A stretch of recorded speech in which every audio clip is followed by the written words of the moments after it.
Experience the pain. Experience the rejection. Experience the hard times. That's how you grow. That's how you develop yourself. That's how you begin to appreciate what you get. When you're working on a dream, at some point in time, a transition takes place. And the transition is what you are becoming in pursuit of the dream.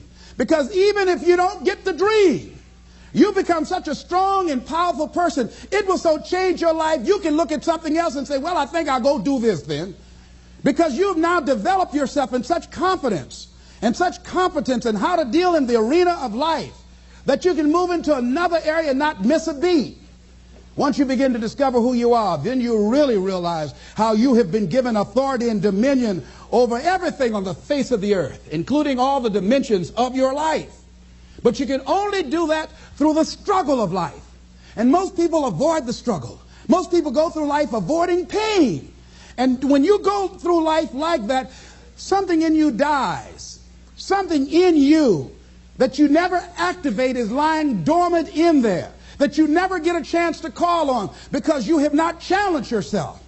Somebody said, the land of familiarity belongs to the dead. That most people like to feel like they're a king in the area of their comfort zone. They only want to do those things that they know how to do well. Osborne said, unless you attempt to do something beyond that which you've already mastered, you will never grow. So if you want to begin to grow, you've got to put something out here that you can't reach easily, that has got to make you stretch, got to make you jump for it, got to make you get back a little bit and dig in so that you can take a leap for it. And maybe you jump up there and you miss it and you skin your knees and you come back again and you bust your lip next time. But you keep on, and through that process, you learn how to leap higher. You start challenging yourself to dig deeper, and then you discover some things about you that you don't know right now. Some talents that you have in you that you didn't know that you can do. I started out just talking to kids, and now I'm speaking at corporations. Now I'm traveling. I didn't know I can do this, but had I not given myself a chance, and I'm saying to you, give yourself a chance. Here's something else. If you want to begin to make your stuff happen for you, I think that it's very important that you start trusting yourself. Listen to yourself. Listen to that still small voice within you. Don't try and make everything logical. There are some things about life that defies logic, that you just can't explain how the outcome is going to be. I think that's why Paul said you've got to learn how to walk by faith and not by sight. That once you begin to trust yourself and your ideas and your instincts, life takes on a whole new meaning, because now I want you to do that feeling that you are led. Just feel, I am led. I remember the worst speech I had ever given in my life. I let someone exploit a fear that I had. For years I had a tremendous inferiority complex because I'm not college educated. And this person knew this. And she said, let me write this speech for you. You're going to speak at Ohio State University. Those people are very educated there. And they're going to know when you make grammatical errors, and they're going to know because of the substance of your speech that you are not literate. I care about you. I don't want you to embarrass yourself. So this person proceeded to write a speech for me. I had a speech in my mind, but this person was stronger than I was negatively than I was positive about my own thoughts. And I gave my power away. With my permission, I allowed this person to guide me to do something that I really didn't want to do. But I didn't feel enough inner strength and conviction about my skills as a speaker and the message that I had to bring to stick by my guns. And I got up there at the Ohio Union, and I read this straight speech and did not move and did not take my eyes off the page because I'm not accustomed to reading. And after I finished, some people gave me a standing ovation because I read it extremely well, and I was very tense and I was very nervous. But Boo was with me, and we've been together since second grade. And I didn't want to go on the side of the room where he was. I saw the look in his eyes. And another friend of mine by the name of Mike Williams, and I knew what they were going to say. And they had the look on their face like, what happened to you? And so I didn't go over there. I went over here where I could get some compliments. And these people were saying, you were very good. Oh, thank you very much. I wanted to be fortified before I got this whipping. So finally we were going to the car, and we got in the car, and Boo was trying to be as tactful as he could. And then he just said, that was the worst speech you have ever given. I said, oh, Boo, I know. Why did you read the speech? What happened to your spontaneity? You've always been an extemporaneous speaker. Les, why did you do that when she told me that they wouldn't accept what I said? Les, let them take you as you are. I gave my power away.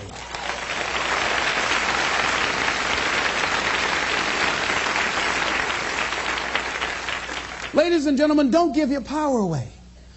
You don't need anybody to approve your dream. It was given to you. If they can't see it, it's because it wasn't given to them.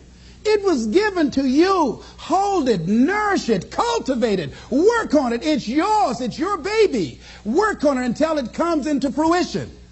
I gave away my power, and I said, I'm not going to do that no more. If you've ever given away your power, repeat after me, please. I'm not going to do that no more. Isn't that something good to say? No, all right? Here's something else for those who make it today. Do what you know is right. Treat people like you want to be treated. Don't try and take any shortcuts. Don't try and cheat. Pay your dues up front. I believe, ladies and gentlemen, what goes around comes around. You can pay now, or you will pay double later. So do the right thing. There might be a tendency sometimes, because of the negative part of our consciousness and our own programming, for us to want to say, well, I'll just do it this time. It won't matter. Won't nobody know. Ladies and gentlemen, everything matters. And you know you're somebody. You know. I'd rather lose out on my dream doing the right thing than to cheat trying to make a shortcut to get to my goal. I want to be able to look myself in the mirror. And that's what you want to do. There's no saying, judge a man not by what he does, but by that he doesn't have to do. And to judge the true quality of a man is what do you do when nobody's looking. See, there's some good out there for you in the universe that has your name on it. And nobody can get your good. It has your name on it. They can't take your stuff. It's your stuff. So when you know that whatever you're seeking, it's also seeking you, you don't worry. You don't run scared. You don't think somebody's going to take it from you. You listen to your inner voice, and you always take the high road. There will be the tendency, the natural inclination to take the low road. You must resist that. Repeat after me, please. I will always take the high road. I will always take the high road. And do the right thing. And do the right thing. No matter what. No matter what. Shake somebody's hand on your right and left and say, do the right thing.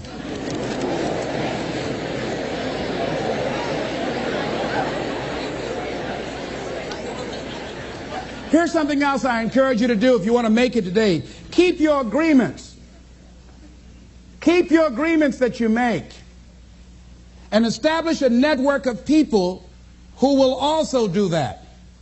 Establish a network of people in your life that you can count on, that will be there for you when you need them, and you be there for them. And test them sometimes. Find out how many flaky people you've got in your life. Ask them to meet you someplace and say, this is very important for me. Will you be there for me? I need you. And whoever shows up, write their name down. Those that don't show up, draw a line through their name. And when they call you, make sure you're not available for them. Are you busy? No. I just choose not to deal with you in this way. Get all the flaky people out of your life.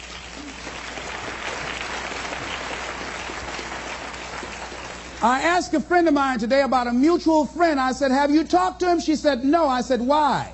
He's so negative. I had to cut him out of my life. I couldn't risk having him in my life. In my office, I have a lot of fruit, and I had a basket of apples on the table, and I had a plum that had spoiled. When I picked the plum up off this granny apple, it left a brown spot. You ever heard said one spoiled apple will spoil a whole barrel? One negative person can spoil your whole life.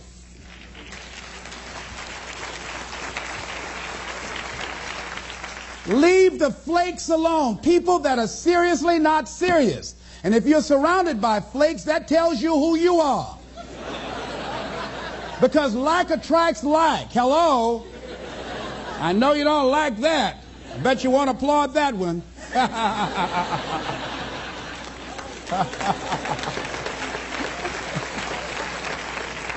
You applaud for them, huh? Here's the other thing is you're working on your dream. A lot of people have been calling me saying, hey, man, I read about you in Ebony. Boy, you're lucky. Ladies and gentlemen, let me tell you something. Here's something else. 3 P's to have in your life. In working on your dream and doing your life work, you must be patient, persistent, and positive no matter what. I called John H. Johnson for 2.5 years to get in that magazine. The first time I called him, he wouldn't talk to me. Then I was persistent, trying to find out who knew him that could invite me there to meet him or have the opportunity to speak so that he could hear me. And I met a guy who worked for him. And I said, hey, I'd like to speak for you guys free. I just want to know, will he be in the audience? They said, yes, good. I spoke and I tried to tear the microphone up. And he said after I finished, hey, young man, you're quite impressive. I'm going to have my staff do an article on you. I said, thank you, Mr. Johnson. And I sent him information on me, Federal Express. And it didn't happen. Waited for a month and it didn't happen. Waited for 2 months. It didn't happen. I started calling every month.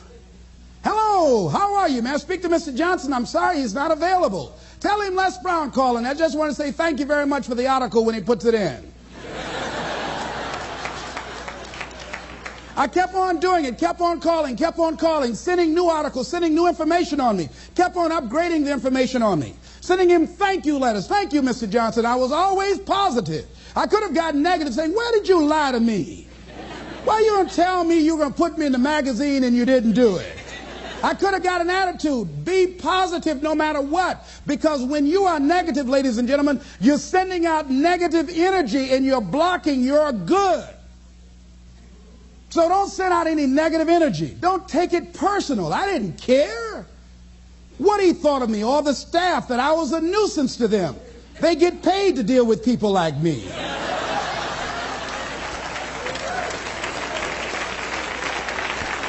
I wanted to be in that magazine. They got a subscription of 1.7 million people. Ask me, do I care what they think about me?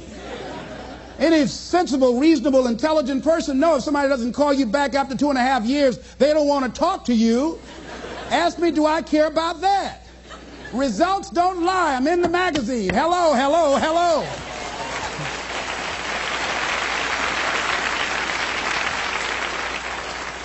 See, a lot of people have an idea or a dream and they give up on it. No, don't do that. Work your dream until it gets hot. See, most things don't happen as soon as we think they should happen.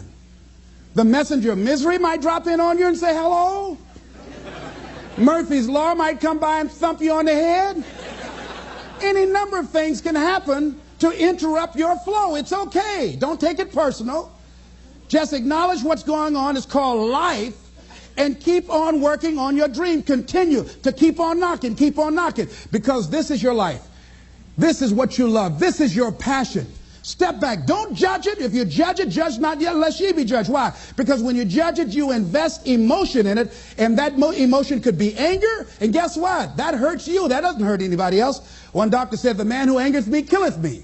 And then he allowed someone to egg him into an argument on the floor of the National Medical Convention and suffered a massive heart attack. When you're in a state of anger, you have so much acid in your blood, if they withdrew some blood from you and inserted it into a pig, it would die from the acid. So what do you want to take yourself out early for by internalizing things? Shakespeare said, nothing is neither good nor bad, but thinking makes it so. So judge not according to appearances, but right judgment. and feel that everything is going to work out for you because you're patient, you're persistent, and you're going to be positive no matter what. Don't allow other things or people or circumstances to determine what your reaction is going to be. I was out to dinner with some people, and we had a waitress that was quite discourteous and rude. And the people around me took an attitude about it. I learned how to observe life. I think that in order to overcome life, you've got to learn how to observe it. Just stand back and watch what's going on and choose not to buy into it. I said, "Excuse me, ma'am." I said, "Do you know what TIP stands for?" She said, "No." I said, "TIP stands for to ensure promptness. We've been sitting here a long time. I want to give you $5 up front to ensure a prompt meal. Would you assist me?" She gave me the biggest smile and said, "Oh, of course I will."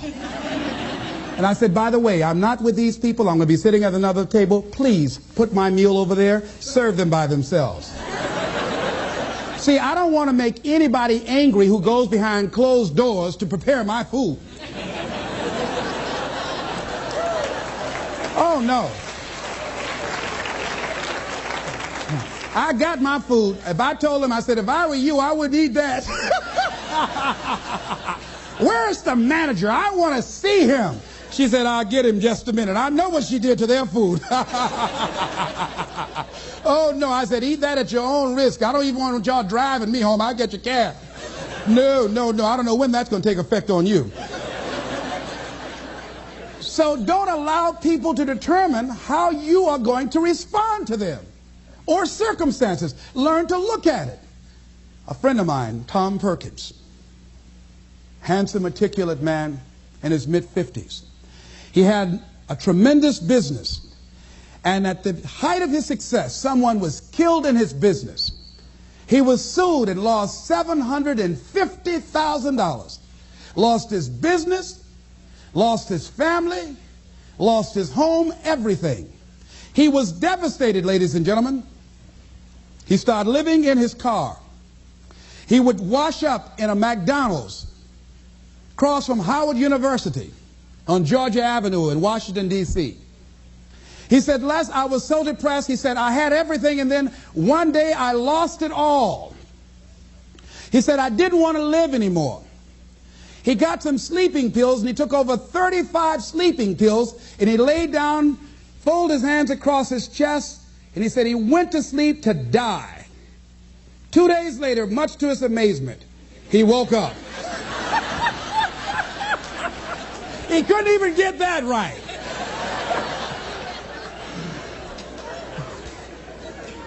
I said, "What happened then, Tom?" He said, "An incredible thing happened." He said he was laying there for a moment. He said, and a voice said to him inside his mind, "It wasn't your life to take." That was one thing. He said, "Since that day, when I get any major challenges, I don't take it on myself personally. I feel that I've got somebody with me." He said, "I'll never leave you nor forsake you." He said, "Hey," I said, "God, you got to handle this for me. This is too much for me." He said, "I don't sweat the challenges of life." Repeat out to me, please. Don't sweat the small stuff. Don't sweat the small stuff. Because it's all small stuff.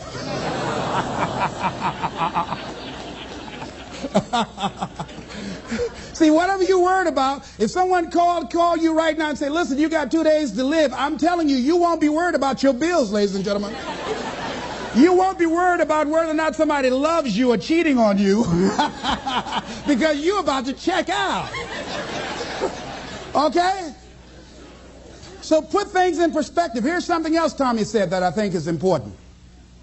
He said that the voice also said to him, "If you change your ways, I'll give you far more than you ever lost." Look at your life right now. If you want to keep on getting what you're getting, keep on doing what you're doing. You've got to be willing to change your ways. Your life is working. If you don't like what you have produced, you're a director, you are the star, you wrote this script. You produced this, whatever it is. If it's a hit, you produced it. If it's a flop, you produced it.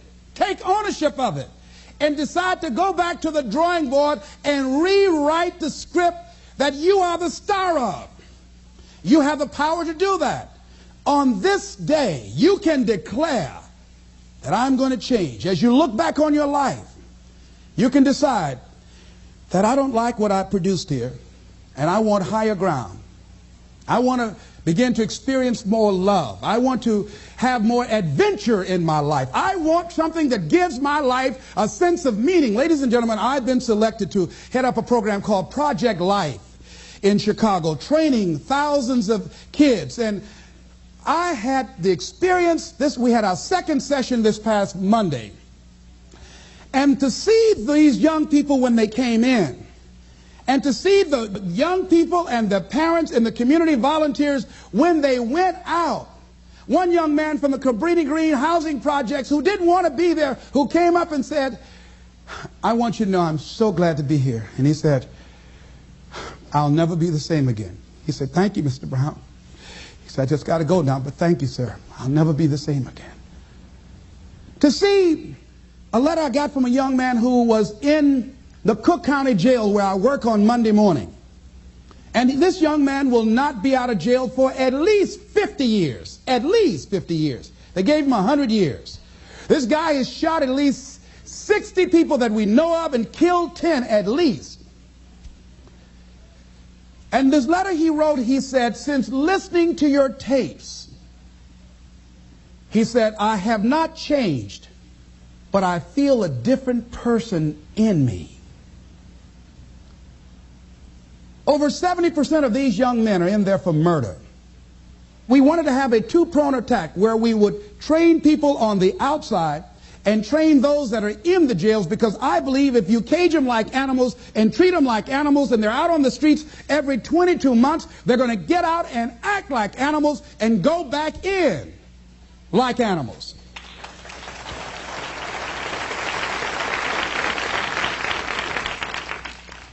So we said, let's take an approach. This gives me my life. This might be insane. But I felt so good. I believe, ladies and gentlemen, if we can accept the possibility of that this is the decade of consciousness. That's what I believe that this is. The decade of consciousness, if you please.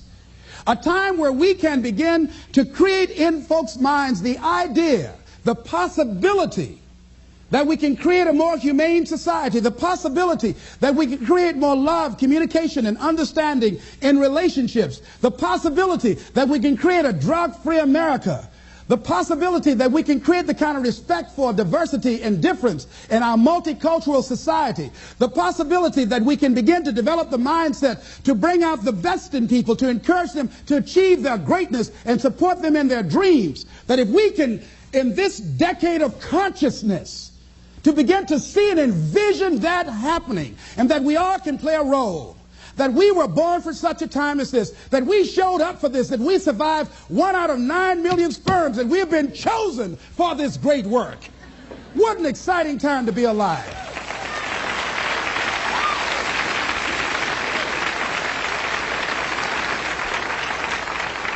Here's something else to recognize. Wherever you are on the ladder of life, and I was reading in Dr. Norman Vincent Peale's latest book called The Power of Positive Living, which I think is his greatest work.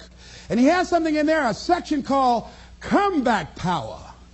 Wherever you are in life, ladies and gentlemen, you've got comeback power. I don't care how low you are. I don't care what you have done. I don't care what you have experienced. I don't care how devastated your life might appear to be, the shambles it might be in. There's a power in you that can enable you to be stronger and better than anything that's out here. One man who came to the training, he was not a kid. And I knew he had a drinking problem, and he was looking at me, and I could smell alcohol on him. I said, excuse me, come here, come here, come here. He said, what is it? I said, let me tell you something. I want you to know you've got something in you that's stronger than that poison you're putting in your body. Do you understand me? And he was looking, he was backing up. He said, no. He said, I don't know, man. I said, it is. I said, that's why you're here. Something drew you here. And that which caused you to come, you said you want some help. And you need to be around some people that can help you get in touch with your power, because you know that your life deserves this. See, I think that the reason that we abuse ourselves with drugs and alcohol is that we're trying to numb something in us that's aching us, that's urging us, that's nagging us to do something bigger and better. It can't be because it tastes so good. It can't be because crack feels so good or cocaine. Is not that simple. But when we are deluding ourselves or polluting our minds, it numbs us where we don't have to face reality. Because we don't know what we've got going for us. See, once you discover who you are, the truth of knowing who you are will set you free from ever wanting alcohol, from ever wanting any kind of drug that's going to destroy who you are. Once you begin to know who you are, it will set you free from believing, I can't see myself doing any better. Once you discover this power, the perfect essence of who you are, that's in all of us, that's permeating our being, that enable us to be the directors of our lives, that you truly can live a healthy, happy, prosperous life, and that you can make it in what are called the worst of times. I think it was Robert Schuller said, tough times never last, but tough people do. And you are tough. You're made of some special stuff. There was nobody here before you. You brought something here that was not here before you showed up. Guess what? Nobody's going to do your work for you. Nobody's going to write your book for you. Nobody's going to open your boutique. That has been given to you to do. Nobody can help those people you want to help. They will only respond to your voice. You were sent here to speak a word that will wake them up. As sure as the word was spoken 2,000 years ago, Lazarus, come forth.